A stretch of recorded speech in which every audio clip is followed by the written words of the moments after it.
What's up, soldiers? Chris here, CaribbeanPod.com. Always a pleasure to have you all here in the kitchen today. Dessert. I know it's cold outside. It's probably about -9 degrees Celsius.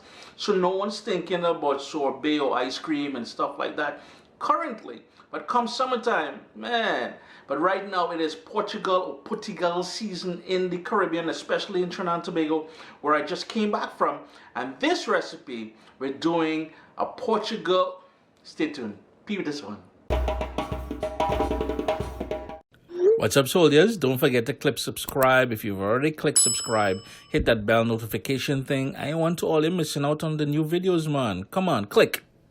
These here, well, not all of them. 1, 2, 3, 4.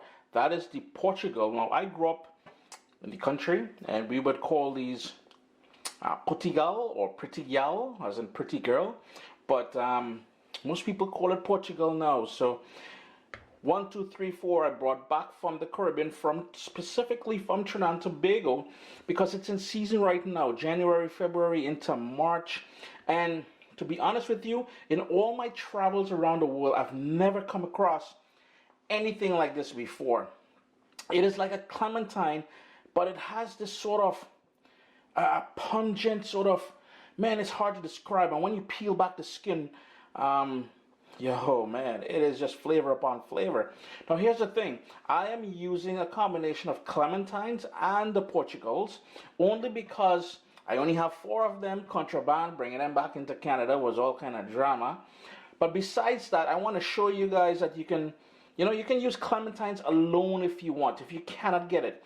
If you are using Portugals alone, because we'll need 2 cups of juice, so which means we'll need more than 4 Portugals, I would recommend peeling them first, taking out the outer skin before you juice them, because at that point it will be too strong. And I'm going to keep the skin on when I'm juicing them, because I want some of that rind. And when you peel Portugal or Portugal, you will know what I mean by the rind. It can burn your eyes. It jumps out at you.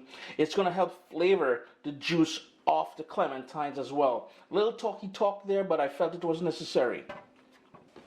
Just cut one open to show you all. And these have seeds. It's not like the seedless clementines.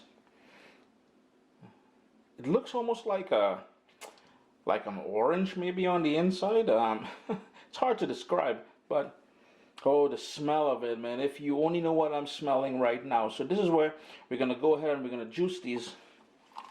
So we're just going to go ahead and continue doing that.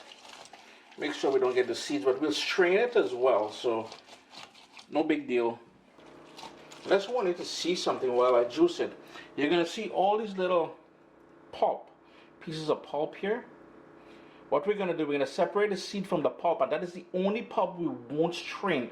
We want to include that because I need to influence the flavor of the clementines with that pulp as well. So basically it's only the seeds that we're not using here, but for the clementines we will strain everything. And there you can see all the pulp and the juice from the Portugals or Portugal. Just going to give that a little quick stir there. No seeds. But oh, here we go. We got one guy snuck in there, boy. Look at that, making me into a liar. But anywho, now we're gonna squeeze all the clementines in there. It's gonna be real niceness now. And man, you won't believe the smell I'm getting in the kitchen right now.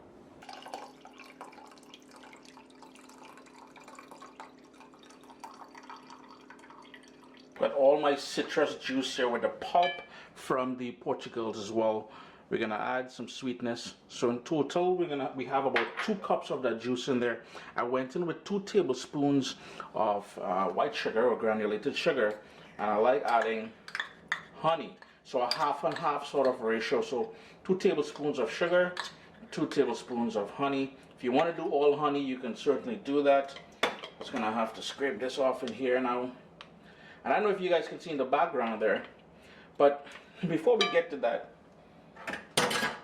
this recipe is influenced by something we had at dessert. The same thing, a Portugal, and they use Prosecco. So that is the other ingredient. So we're going to do a 50-50 2 cups of orange Portugal juice and 2 cups of Prosecco in making this. And that is what the chef over at Krave, we just came back from Krave from Trinidad and Tobago.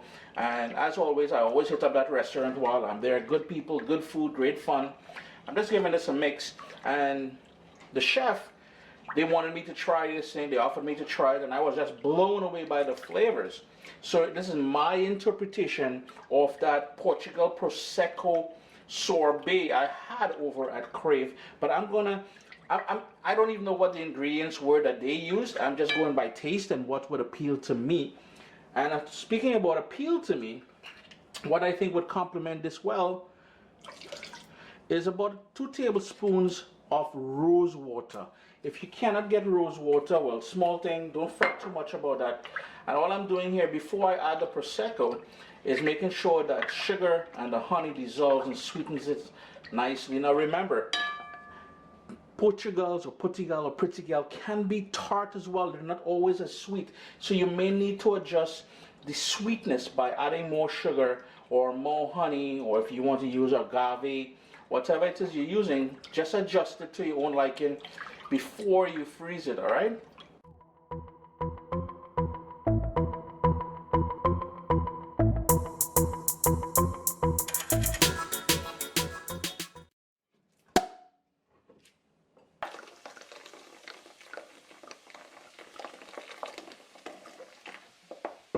Got all that nice bubbly bubbles happening up in there, boy.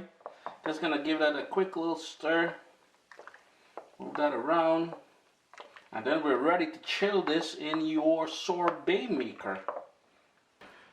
This is my ice cream maker or sorbet maker. And the insert part, this part, was in the freezer. That is just the agitator. Beautiful little machine, you know. And then we just pour it in there.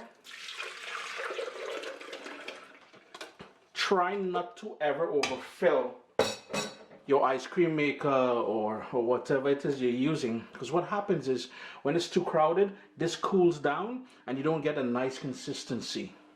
Little tip. Then it's just a matter, lid on, turn on the machine and let it go. Once it firms up, the machine is going to start becoming laborious. You know your machine, use your machine accordingly, all right? We're going to give this about 20 minutes.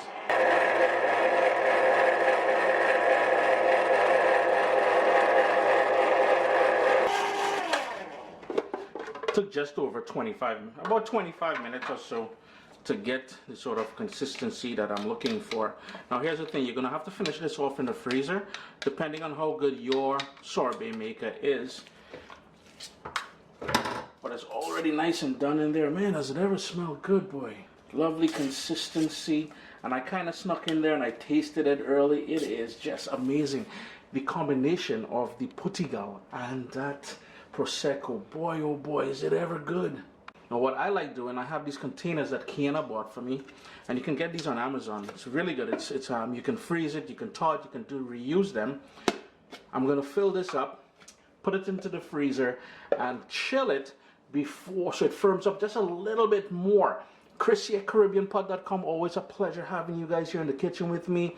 Portugal Prosecco. We went in with that little bit of honey, that little bit of sugar, and that rose water just took it to another level. Full props to the chefs over at Krave. Full details of Krave down below. Got to give them that props. But one more time, the little closey close. Ay, ay, ay, does that ever look good, eh?